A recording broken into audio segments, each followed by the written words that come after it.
সকালবেলা আমার হাজবেন্ড যে আমাকে বলল যে এখানে এরকম ফ্রি চেক আপ হচ্ছে, তো আমি শুনে চলে আসলাম।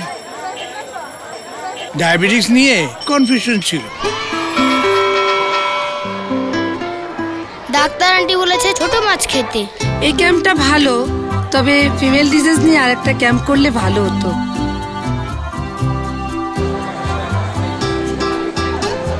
সব মারাই বাচ্চাদের নিয়ে টেনশনে থাকে, এখানে এসে বাচ্চার গ্রোথ সম্বন্ধে জেনে খুব উপকৃত হলো। দেশের বড় বড় ব্যবসায়ী প্রতিষ্ঠান যদি এ ধরনের উদ্যোগ নিত, দেশটা অন্যরকম। নিত্য প্রয়োজনীয় পণ্য সরবরাহকারী একটি প্রতিষ্ঠান যদি স্বাস্থ্য সচেতনতা বৃদ্ধির এই দায়িত্বটি নেয়, তাহলে কেমন হয়? পুষ্টি হৃদয়ের কথা বোঝে।